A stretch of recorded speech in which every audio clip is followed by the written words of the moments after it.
7-year-old Maya Whitmore sat in the corner of her mother's executive office on the 47th floor of Whitmore Industries, her small brown fingers tracing patterns on the window overlooking downtown Atlanta. Behind her, voices rose and fell in heated discussion. Board members, lawyers, investors, all fighting for her mother's attention. Maya couldn't hear any of it. She'd been born profoundly deaf, living in a world of silence that her mother's billions couldn't penetrate. If you're enjoying this story so far, don't forget to hit the like button and subscribe. Drop a comment telling me where in the world you're watching from. I love hearing from you. Maya pressed her palm against the glass, feeling the vibration of the city below. 47 stories down, people moved like ants, living lives she'd never fully access. She was 7 years old, and she'd already learned that being deaf meant being invisible, even to the person who loved her most, especially to the person who loved her most. Dr. Simone Whitmore stood at the head of the conference table, her dark skin glowing under the fluorescent lights, her natural hair pulled back in an elegant bun. She wore a cream-colored power suit that cost more than most people's monthly salary, her presence commanding the room with the kind of authority that came from building a pharmaceutical empire from nothing.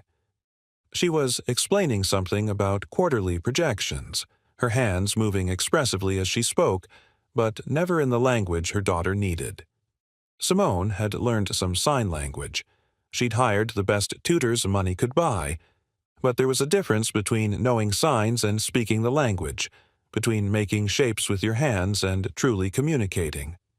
And somewhere in the exhausting grind of running a billion-dollar company, of proving herself in boardrooms full of men who thought a young black woman CEO was a diversity hire, of fighting off hostile takeover attempts and navigating FDA approvals, Simone had lost the ability to connect with the one person who mattered most. She glanced at Maya, guilt tightening her chest. Her daughter hadn't looked at her in over an hour, just sat by that window, tracing patterns, living in her own world. A world Simone couldn't enter no matter how many zeros were in her bank account. Dr. Whitmore, one of the board members, was speaking. The FDA is asking for additional trials. That's another 18 months minimum. Simone forced her attention back to the crisis at hand. Whitmore Industries' flagship drug for treating pediatric leukemia was stuck in regulatory limbo, threatening everything she'd built. She needed to focus. Maya was fine. She had her tablet, her books, her art supplies. She was fine. Wasn't she? Marcus Chen pushed his janitorial cart down the hallway of the 47th floor, his dark brown hands gripping the handle with the kind of weariness that went bone deep. At 38, he felt ancient. 2 jobs, construction from 6 in the morning until 3 in the afternoon, then janitorial work at Whitmore Industries from 4 until midnight. 4 hours of sleep if he was lucky. Rinse and repeat. His navy blue uniform hung loose on his frame. He'd lost weight this past year, too exhausted to eat properly, too broke to afford much beyond rice and beans anyway. The name tag on his chest read Marcus C. in small letters. Nobody ever asked what the C stood for. Nobody ever asked janitors anything. That's how he preferred it. Invisible. Head down. Get the work done and get out. Marcus had been a different person once. Dr. Marcus Chen, ASL interpreter and deaf education specialist. He'd worked at the Atlanta Speech and Hearing Center, one of the best in the Southeast. He'd helped hundreds of families navigate the complex world of deafness, teaching parents how to communicate with their children, advocating for deaf students in schools, building bridges between the hearing and deaf worlds. Then Grace died.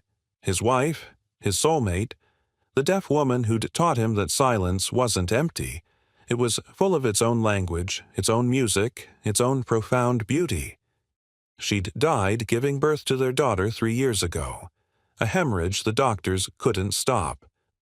One moment she was there, her hands signing, "I love you," as the contractions intensified. The next moment she was gone, and Marcus was holding a screaming newborn, deaf like her mother, and drowning in grief so deep he couldn't find the surface. He'd quit his job 6 months later. Couldn't do it anymore. Every deaf child reminded him of Grace. Every sign language lesson felt like reopening a wound that wouldn't heal. Every family he helped felt like a cruel reminder of the family he'd lost. So he ran. Took jobs that required nothing but physical labor and silence. Jobs where nobody expected him to communicate, to teach, to feel anything at all. His daughter, Zoe, was 3 now, being raised by his mother in her small apartment across town while Marcus worked himself to death trying to provide. His mother was learning sign language, doing her best, but she was 72 and it was hard. Zoe needed more, needed better, needed a father who hadn't checked out emotionally the day her mother died. Marcus knew this. The guilt ate at him every single day. But he didn't know how to be that father anymore. Didn't know how to access the love he knew was buried somewhere under all the grief and exhaustion. He emptied a trash can outside the conference room, barely glancing at the people inside. Rich folks arguing about millions of dollars while he worried about making rent. Different worlds. He'd stopped being bitter about it. That required energy he didn't have. As he moved down the hallway, he noticed a small figure pressed against a window. A little girl, maybe 6 or 7, with thick natural hair pulled into 2 puffs, wearing a purple dress that probably cost more than his weekly paycheck. She was completely still, her small hand flat against the glass, her brown eyes staring out at nothing. Something about her posture made Marcus pause. He'd seen that look before, that particular kind of isolation that went beyond just being alone. He'd seen it in deaf children whose parents didn't know how to reach them. He'd seen it in Grace's old photos from before she found the deaf community. He'd seen it in his own bathroom mirror. Marcus told himself to keep walking. Not his business, not his problem. He had 6 more floors to clean before his shift ended at midnight. Then he needed to drive across town to check on Zoe and his mother before grabbing 3 hours of sleep and starting the whole cycle over again. But his feet wouldn't move. The little girl shifted slightly and Marcus caught sight of her profile. She was beautiful, with delicate features and skin the warm brown of his late wife's. But her eyes held something that made his chest tighten. Not just sadness, acceptance of sadness. This child had already learned she didn't matter. Marcus's hands clenched around the cart handle. Walk away, walk away, walk away. Then the little girl's shoulders shook slightly, and Marcus realized she was crying, silently, tears streaming down her face while she stared out at the city, completely alone despite being surrounded by adults just 20 feet away in that conference room. Everything Grace had ever taught him came flooding back. The cruelest thing we do to deaf children, she'd signed to him once, is make them feel like their silence is a burden instead of a language, like they're broken instead of whole, like they're invisible instead of simply speaking differently. Marcus abandoned his cart. He walked toward the window, his work boots making soft sounds on the polished marble floor. He didn't think about whether he was allowed to be here, whether talking to the CEO's daughter would get him fired. He only thought about a little girl crying alone, and how he'd promised Grace he'd never walk past that, never ignore a deaf child who needed to be seen. He sat down on the floor beside her, his back against the wall, close but not too close. Respecting her space but making his presence known. The little girl startled, her head whipping around to look at him. Her eyes went wide, not with fear, but with surprise. Adults didn't sit with her. Adults barely acknowledged her existence. Marcus's hands felt rusty as they formed the signs, muscle memory fighting through 3 years of deliberate neglect. But he pushed through the pain, through the memories, through everything that told him to stop. Hello, my name is Marcus. What's your name? The little girl's mouth dropped open. Her eyes, red-rimmed from crying, went even wider. She looked at his hands, then at his face, then back at his hands like she was seeing a miracle. Her small hands moved slowly, tentatively, as if she wasn't sure this was really happening. My name is Maya. That's a beautiful name, Marcus signed, and he meant it. Why? Are you crying, Maya? Maya's hands trembled as she signed back. Nobody talks to me. Mommy is always busy. The people here look at me but don't see me. I'm invisible. The words hit Marcus like a physical blow. 7 years old, and she'd already internalized the isolation. Already learned that her mother's attention was something she couldn't compete for. Already accepted invisibility as her permanent state. You're not invisible to me, Marcus signed, his chest tight. I see you, and I have something important to tell you. Maya's hands froze. She stared at him with desperate hope, the kind that breaks your heart because you know how rare it is and how easily it can be crushed. Marcus formed the signs carefully, deliberately. The words Grace had signed to him the night before she died, when she'd known something was wrong, but they'd both pretended everything was fine. You are not broken. You are not less than. Your silence is not empty. It's full of its own music, its own language, its own beauty. You are perfect exactly as you are. Do you understand me? Perfect, exactly, as you are. Maya's face crumpled. Tears poured down her cheeks, but this time they weren't silent tears of resignation.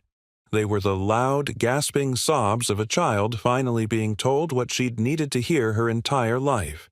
That she was enough, that she was whole, that her deafness wasn't a tragedy. Her small body shook with the force of her crying, and Marcus did something he hadn't done in 3 years. He opened his arms, offering comfort, offering presence, offering the one thing money couldn't buy. Maya launched herself at him, wrapping her small arms around his neck and sobbing into his shoulder. Marcus held her, this stranger's child, and felt something crack open in his chest. Something that had been locked tight since Grace died. Something that felt dangerously close to healing. He didn't notice the conference room had gone silent. Didn't notice every person in that room was now staring at them through the glass walls. Didn't notice Dr. Simone Whitmore standing frozen at the head of the table, her hand pressed over her mouth, her eyes wide with shock as she watched her daughter, her isolated, unreachable daughter, sobbing in the arms of a janitor who was signing to her with the fluency and tenderness Simone had never mastered. All Marcus noticed was this little girl who'd been crying alone, and how good it felt to do what Grace would have wanted. To see a deaf child and make sure they knew they were seen, to speak their language, to remind them they were perfect. Maya pulled back slightly, her face wet with tears, her small hands moving frantically. You really see me? You really think I'm perfect? I know you're perfect, Marcus signed back, and anyone who makes you feel otherwise is wrong. Not broken, not less, not a burden. You are Maya, and that is more than enough. Maya's hands flew in response. My mommy tries, she learns signs, but she's always busy, always on her phone, always in meetings. I know she loves me, but I don't think she likes spending time with me. I think I make her sad because I can't hear. Marcus felt anger flash through him, hot and sudden. He looked through the glass at the woman in the power suit, the CEO who'd built an empire but couldn't make time to truly learn her daughter's language, who'd let her child believe she was a disappointment. Your mother loves you, Marcus signed, because he couldn't let a child think otherwise. Sometimes adults get lost in their work and forget what matters most. That's not your fault. That's not because you're deaf. That's because we forget to pay attention to the most important things. Will you teach her? Maya signed, her eyes hopeful. Will you teach her to talk to me like you do? Before Marcus could respond, he felt a presence behind him. He turned and found himself looking up at Dr. Simone Whitmore. Up close, she was even more striking. High cheekbones, flawless dark skin, eyes that held intelligence and exhaustion in equal measure. But right now, those eyes were filled with tears. What did you say to her? Simone's voice was tight, controlled, but Marcus could hear the emotion underneath. I've never seen her cry like that. Never seen her let someone hold her like that. What did you do? Marcus stood up slowly, his tall frame towering over her despite her heels. I told her she's perfect. that her deafness isn't a tragedy, that she's whole exactly as she is. Simone's face crumpled. She looked at her daughter, who was watching them both with wide eyes. I tell her that. I tell her all the time. Do you sign it? Marcus asked quietly. Or do you say it out loud while she reads your lips, catching maybe 50% of what you mean, filling in the gaps, never quite sure if she understood correctly? Simone flinched like he'd slapped her. I've been learning. I take lessons. I practice. But you don't make time to actually communicate with her, Marcus said, and he knew he was probably getting fired, but he couldn't stop. She sits in your office for hours, invisible, while you handle million-dollar deals. She's 7 years old, and she's already learned that your work is more important than she is. That's not true. Simone's voice rose. Everything I do is for her. Building this company, securing her future. She doesn't need your money, Marcus interrupted. She needs you, actually present, actually communicating, actually seeing her instead of seeing deafness as a problem to solve with expensive tutors and therapists. Simone's hands shook.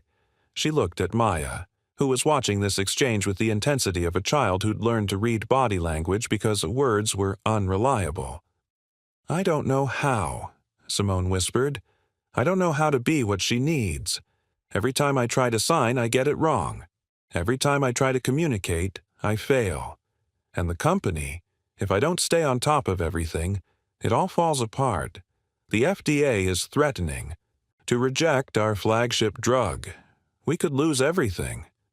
You've already lost everything, Marcus said gently. You just haven't noticed yet. The words hung in the air between them. Simone stared at him, this janitor who'd somehow cut through all her defenses with brutal honesty. This man who'd done in 5 minutes what she hadn't managed in 7 years, made her daughter feel seen. Who are you? She asked. Marcus Chen. I work the night shift, janitorial services. No. Simona shook her head. Who are you, really? You sign like a native. You communicate with deaf children like it's second nature. That's not a janitor. That's a professional. Marcus's jaw tightened. I used to be an ASL interpreter, deaf education specialist. I worked at the Atlanta Speech and Hearing Center. Why did you stop? My wife died 3 years ago. She was deaf, giving birth to our daughter. The words came out flat, emotionless. I couldn't do it anymore. Every deaf child reminded me of her, so I quit. Simone's eyes softened with understanding. I'm sorry. I can't imagine. Yes, you can, Marcus said quietly. You're doing it right now, watching your daughter struggle and not knowing how to reach her, feeling like you're failing at the one thing that matters most. The difference is, I ran away. You're still here, still trying. That counts for something. Simone looked at Maya, who was now sitting back by the window, her hands moving in small signs to herself. She's signing to herself. I don't know what she's saying. She's practicing what I taught her. I am perfect. I am whole. I am enough. Fresh tears spilled down Simone's face. She sank down onto the floor, not caring about her expensive suit, and covered her face with her hands. I'm her mother. I should be the one telling her that. I should be the one making her believe it. So start now, Marcus said. Simone looked up at him. Will you help me? Please. I'll pay you whatever you want. I'll create a position for you. I don't want your money, Marcus said, but even as he said it, he thought about Zoe, about his mother struggling to learn sign language at 72, about working himself to death and still not providing his daughter with the father she needed. Then, what do you want? Marcus looked at Maya, at this little girl who'd reminded him why Grace had fallen in love with deaf culture in the first place. The beauty of it, the completeness of it, the way it created connection instead of isolation when done right. I want you to show up, Marcus said finally, not as a CEO, as a mother. I'll teach you to communicate with your daughter properly, but you have to actually make time for the lessons. No phones, no emergencies, no board meetings, Just you and Maya and learning to see each other again. Simone stood up, wiping her eyes. Okay, yes. When do we start? Tomorrow, 6 p.m., and bring Maya. Where? Marcus thought about his tiny apartment, about the professional office space he knows he no longer had access to. Here, conference room B. It's empty after 5. Simone nodded. I'll have it reserved. And Marcus? She hesitated. Thank you. For seeing her. For making her feel... Her voice broke. For making her feel perfect. Marcus just nodded. He collected his janitorial cart and continued down the hallway, leaving mother and daughter alone. But as he pushed the cart into the elevator, he glanced back and saw something that made him stop. Simone was sitting on the floor beside Maya, her hand reaching out tentatively. And Maya, beautiful, isolated Maya, was taking her mother's hand and guiding it through signs, teaching her mother the words Marcus had taught her. Perfect. Whole. Enough. The elevator doors closed and Marcus leaned against the wall, his heart hammering. What had he just agreed to? He'd spent 3 years running from this exact thing, from deaf children, from sign language, from the memories that came flooding back every time his hands formed those familiar shapes. But he couldn't unsee Maya's face, couldn't unhear Grace's voice in his head, signing the words she'd repeated like a mantra. The cruelest thing we do to deaf children is make them feel like their silence is a burden. His phone buzzed, a text from his mother. Zoe asking for you. Can you come by tonight? Marcus looked at his watch. 7:30 p.m. He had 4.5 more hours on his shift, then he'd planned to grab 3 hours of sleep before the construction job. But Zoe was asking for him. His 3-year-old daughter who he barely saw, who was being raised by his mother because he was too broken to be the father she deserved. He texted back, I'll be there by 1 a.m. Tell her I love her. The response came immediately. She needs to hear it from you. In your language. Come see her, Marcus. She's forgetting you. The words stabbed through his chest. Forgetting him. His own daughter was forgetting him because he'd chosen to work himself to death instead of facing the grief, instead of being present, instead of using the language Grace had taught him to connect with their child. He was doing to Zoe exactly what Simone was doing to Maya. The realization made him sink to the floor of the elevator, his head in his hands. He was a hypocrite. He'd lectured a billionaire CEO about being present, about communication mattering more than money, about not letting work consume you, and he was guilty of all of it. Worse than guilty because at least Simone was trying. At least she showed up for her daughter, even if imperfectly. Marcus was just gone. When his shift ended at midnight, Marcus didn't go home. He drove across town to his mother's apartment, let himself in quietly with his spare key, and found Zoe asleep on the couch. His mother was in her chair, dozing, the TV playing softly. Marcus knelt beside his daughter. 3 years old.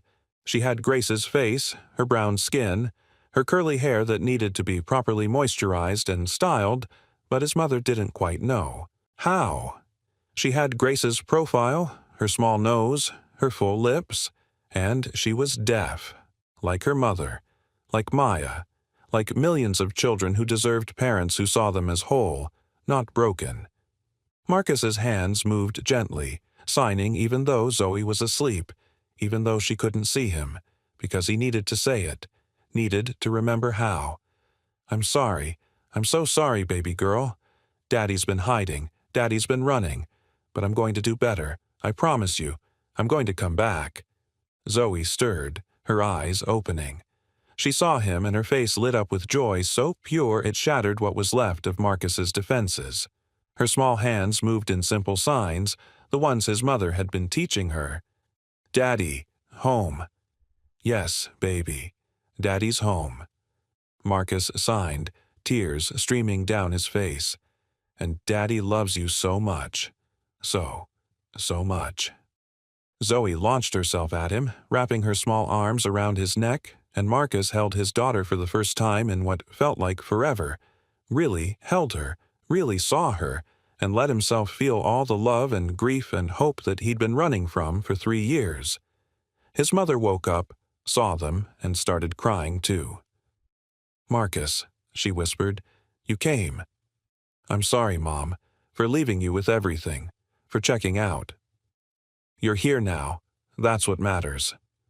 His mother stood up, her aged hands moving through signs as she spoke. "Zoe's been asking about you every day, asking when you're coming home.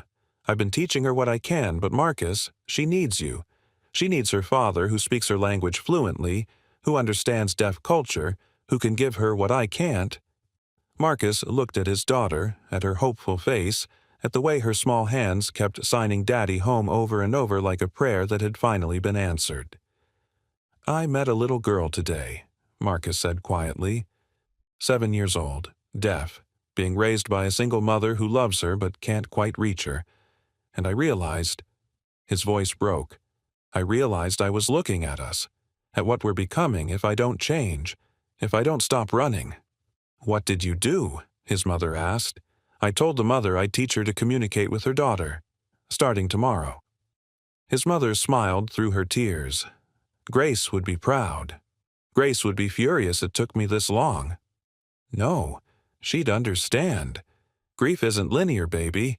You're here now. You're choosing to come back. That's what counts. Marcus stayed until 3 a.m., signing with Zoe, telling her stories in the language her mother had loved, making promises he intended to keep this time. When he finally left, Zoe was asleep with a smile on her face, her small hands still forming signs in her dreams. The next evening at 5:45 p.m., Marcus walked into Whitmore Industries wearing the only decent clothes he owned, khakis and a button-down shirt that was clean but wrinkled. He carried a bag with ASL teaching materials he'd pulled out of storage, books and flashcards, and resources he'd sworn he'd never use again. The receptionist looked at him with confusion. "Can I help you?"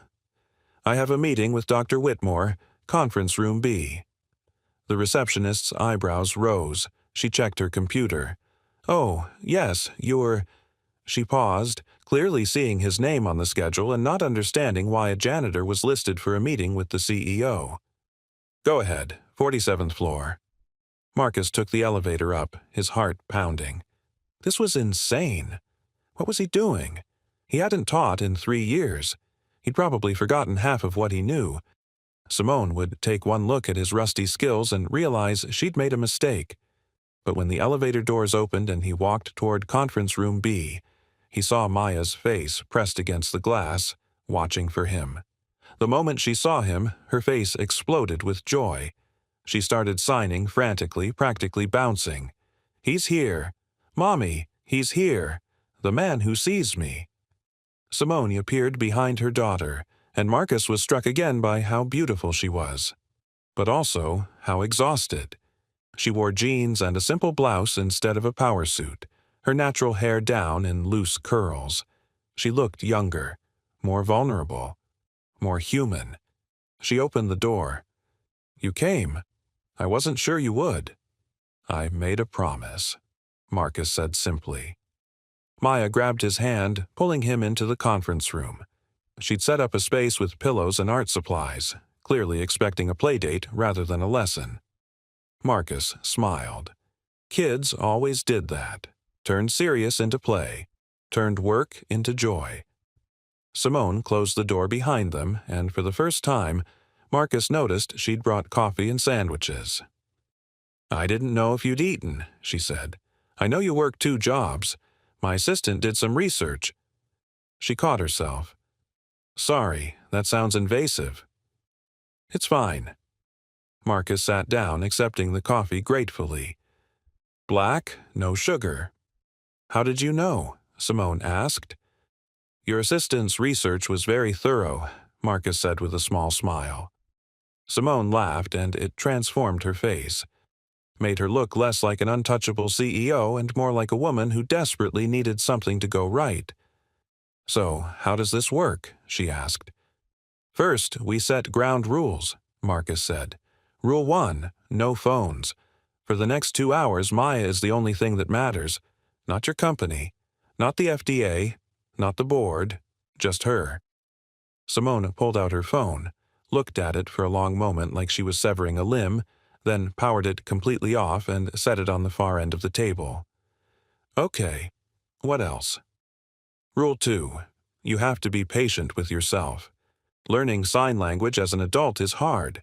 You're going to make mistakes. You're going to feel frustrated. That's normal. I can handle that. Rule 3. This isn't about reaching some goal or achieving proficiency in X number of weeks. This is about connection. About Maya feeling seen and heard and valued. Speed doesn't matter. Showing up matters. Simone nodded, her eyes glistening. I can do that. And rule. 4. Marcus looked at Maya, who was watching them intently. We include Maya in the learning. She's not a passive subject. She's an active teacher. She knows sign language better than either of us because it's her native language. We respect that. Maya's hands moved excitedly. I can teach Mommy? You're the best teacher she could have, Marcus signed back. You ready to help your mom learn to talk to you properly? Maya nodded so hard her puffs bounced. She grabbed her mother's hand and pulled her down to the floor where the pillows were. Simone awkwardly folded herself down, her expensive jeans creasing, but she didn't complain. She was focused entirely on her daughter. Marcus spent the next 2 hours teaching them basic conversational signs. Not the formal ASL that Simone had been learning from apps and textbooks, but the practical, everyday language families actually used. How to sign I love you in a way that felt warm instead of clinical. How to ask, how was your day? How to sign, I'm proud of you, and I'm listening, and tell me more. Simone struggled. Her hands felt clumsy, her movements too stiff. She mixed up similar signs, forgot sequences, got frustrated with herself. But Maya was patient in the way only children can be, gently correcting her mother, demonstrating again and again without judgment. And slowly, something beautiful happened. Simone stopped trying to be perfect and started trying to communicate. She made mistakes and laughed at them instead of getting angry. She asked Maya to show her again, slower, and actually watched her daughter's hands instead of thinking about what she needed to say next. Mommy's getting better. Maya signed to Marcus, her face glowing. Watch. Simone's hands moved through a shaky but genuine sentence. I love you. You are my whole world. I'm sorry I forget to show you. Maya's eyes filled with tears. She launched herself at her mother and Simone caught her, both of them crying and laughing and holding each other in a way Marcus suspected they hadn't in a long time. Maybe ever. Marcus stood up quietly, gathering his materials. This was a moment for them. He didn't need to be here, but Simone looked up. Where are you going? Giving you privacy. No, please stay. I have questions and... She paused. I want to hire you. Officially. Not as a janitor. As Maya's ASL coordinator and my personal tutor. Full-time. Salary, benefits, the works. Marcus froze. Dr. Whitmore. Simone, please, just Simone. Simone, I can't accept charity. It's not charity. It's a job. A real job using your actual skills. I need someone who can help me communicate with Maya, who can train my staff in deaf awareness, who can advocate for accessibility in everything we do. Whitmore Industries wants to be a leader in inclusive practices. I need an expert. That's you. Marcus thought about his construction job, about his janitorial work, about Zoe growing up barely seeing him because he was always working. He thought about what his mother had said. She's forgetting you. What's the salary? He asked. Simone named a figure that made Marcus's head spin. It was more than both his jobs combined, more than he'd made as an ASL specialist. It was enough to get a better apartment, to bring Zoe to live with him, to give his mother a break, to actually be a present father. That's too much, he said. No, it's appropriate for your qualifications. Marcus, you have a master's degree in deaf education. You've worked with hundreds of families. You're exactly who we need. Please. Say yes." Maya's small hands moved. "Please stay, Marcus. Please teach Mommy to talk to me. Please." Marcus looked at this little girl who'd cracked open his grief and let the light back in. He looked at her mother, this powerful woman humbling herself to learn, showing up despite the difficulty. He thought about Grace, about what she'd want him to do. "I'll stay," he signed to Maya. Then to Simone. "I'll take the job, but on one condition." "Name it?" "I bring my daughter sometimes. She's 3, deaf like Maya. She needs to see other deaf children, needs to be part of a community. And I need to be her father, not just a teacher and provider. So sometimes when it makes sense, she comes with me." Simone's face softened completely. "Of course, I'd love to meet her. Maya would love to meet her." "You have a daughter like me?" Maya signed, her face lighting up. "Yes. Her name is Zoe. She's little, only 3, but she's learning sign language too. Maybe you can teach her some signs."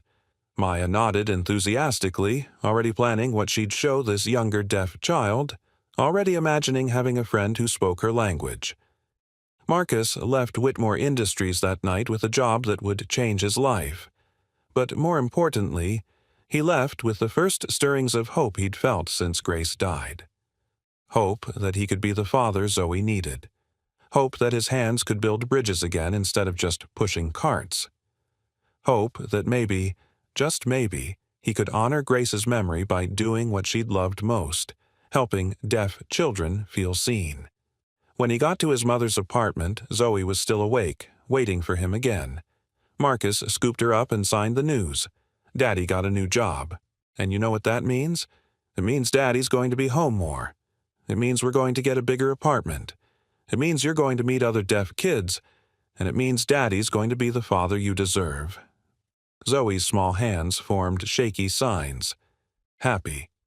Love, Daddy. "I love you too, baby girl. So much. And I'm sorry it took me so long to come back. But I'm here now. And I'm not leaving again." As Marcus held his daughter, he thought about Maya sitting by that window, invisible and crying. He thought about Simone's desperate attempts to connect with her child. He thought about how grief had made him run and how a 7-year-old deaf girl had finally made him stop. Sometimes the universe puts you exactly where you need to be. Even when you're running, even when you're broken, even when you've convinced yourself that you're too damaged to help anyone. Sometimes all it takes is one child crying alone to remind you why you started doing this work in the first place, to remind you that seeing people, really seeing them, is the greatest gift you can give, and sometimes in the process of helping others heal, you start to heal yourself. 3 months into the lessons, Marcus brought Zoe to Whitmore Industries for the first time. His daughter clung to his hand, her eyes huge as they walked through the gleaming lobby. She wore her favorite yellow dress, her curls freshly moisturized and styled in 2 puffs that matched Maya's signature look. Maya was waiting in the conference room, practically vibrating with excitement. The moment she saw Zoe, her hands flew in greeting. "Hi, I'm Maya. Want to be friends?" Zoe looked up at Marcus, uncertain. He squeezed her hand encouragingly. "It's okay, baby. Maya's nice. She speaks our language." Tentatively, Zoe's small hands moved. "Hi, I'm Zoe." Maya grabbed Zoe's hand and pulled her toward the corner where she'd set up a play area with dolls and art supplies. Within minutes, the 2 girls were deep in signed conversation, their hands moving in that effortless way native signers communicate. Zoe's face lit up with joy. Marcus hadn't seen since Grace died. She'd never had a deaf friend before, never had someone her age who spoke her language fluently. "She's beautiful," Simone said softly, appearing beside Marcus. "She has your smile." "She has her mother's everything else," Marcus replied, watching his daughter laugh silently at something Maya signed. Over the past 3 months, something had shifted between Marcus and Simone. The lessons had evolved from formal instruction to genuine connection. They talked about their lost spouses, about the impossible weight of single parenthood, about the guilt that came with feeling like you were failing the one person who needed you most. Simone told him about her husband, Derek, who'd died in a car accident when Maya was 4, how she'd thrown herself into work to avoid the grief, building Whitmore Industries into an empire while her daughter grew more isolated. How she'd convinced herself that financial security was love, that providing everything money could buy was the same as being present. Marcus told her about Grace, about the light she'd brought into his world, about how her death had made him feel like he was drowning, about quitting the job he loved because every sign reminded him of her hands, about working himself to exhaustion so he wouldn't have to feel anything at all. "We're quite a pair," Simone said one evening after a lesson, both of them watching their daughters play. "Two broken people trying to figure out how to be whole for our kids." "Maybe that's the point," Marcus replied. "Maybe we're not supposed to be whole. Maybe we're just supposed to show up broken and do our best anyway." Simone looked at him, really looked at him, and Marcus felt something shift in his chest. Something dangerous and terrifying and wonderful all at once. This brilliant, beautiful woman who'd humbled herself to learn, who showed up every single evening no matter what crisis was happening at her company, who loved her daughter fiercely even when she didn't know how to show it properly. "Marcus," she said softly, "I think if you're hooked on this story, make sure to subscribe and turn on notifications so you never miss an upload. Your support means everything and helps me bring you more emotional stories like this one." Maya interrupted with an urgent tug on her mother's sleeve, signing something about Zoe needing help with a toy. The moment broke, but the feeling lingered.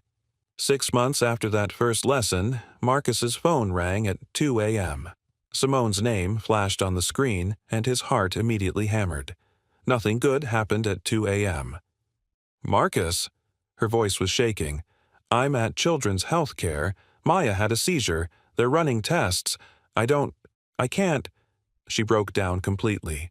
"I'm on my way." Marcus called his mother to stay with Zoe, threw on clothes, and drove to the hospital, breaking every speed limit. He found Simone in the waiting room, her designer clothes wrinkled, her hair falling out of its bun, her face streaked with tears. She looked nothing like the powerful CEO he'd met 6 months ago. She looked terrified. Marcus sat beside her and she collapsed against him, sobbing into his shoulder. "They said it might be epilepsy. They're doing an EEG. She's so scared, Marcus, and I can't.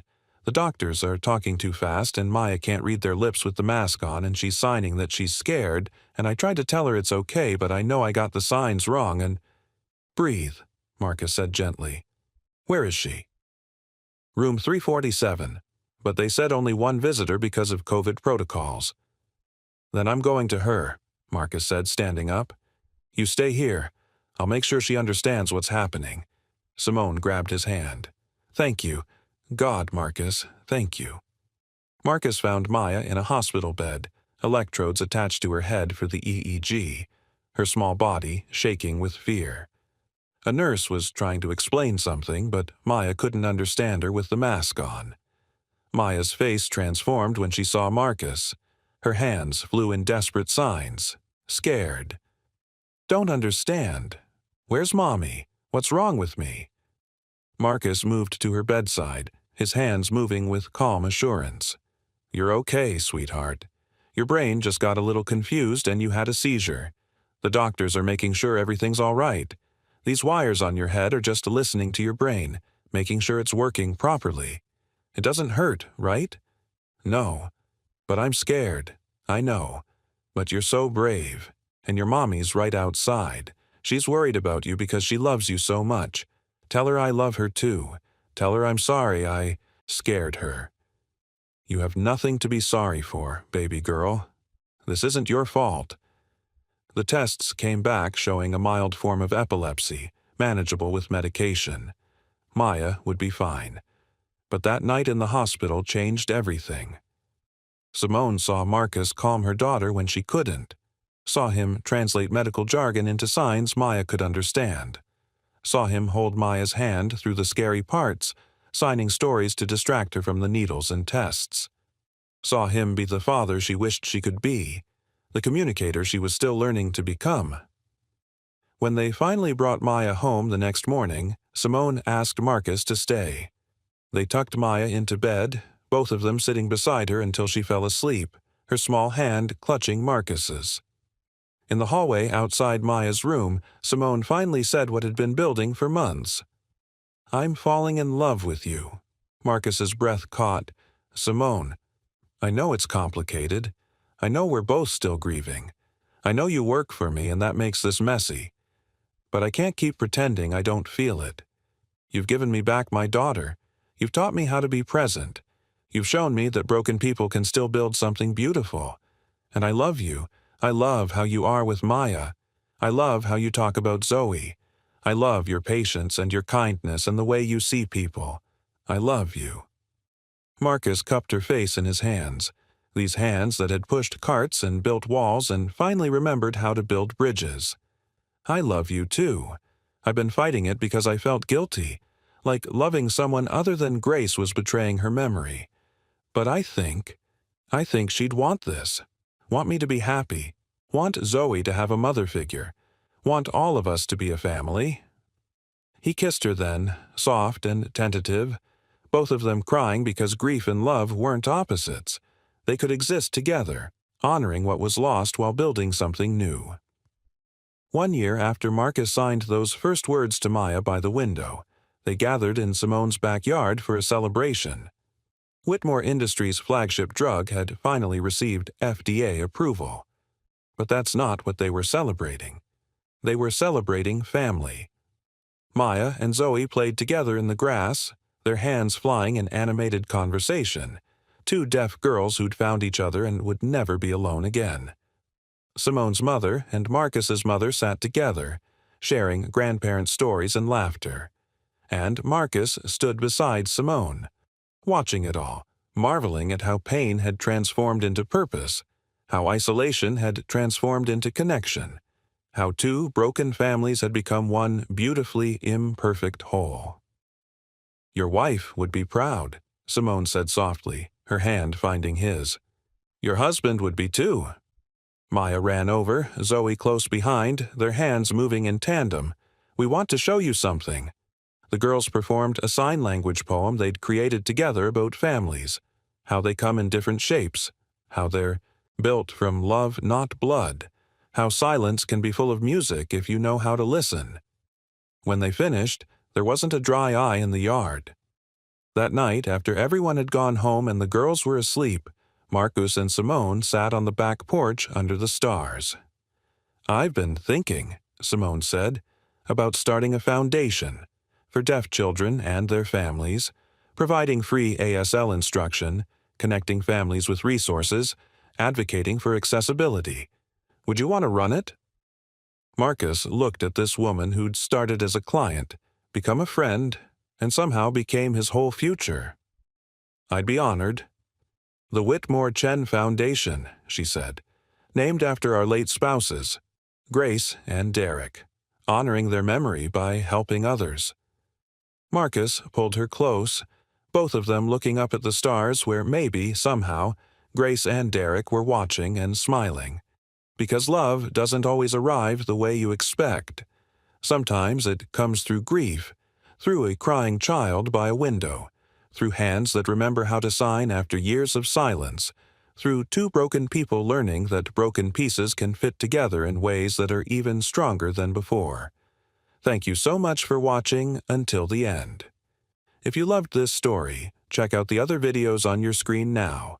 I think you'll really enjoy them. And don't forget to subscribe if you haven't already.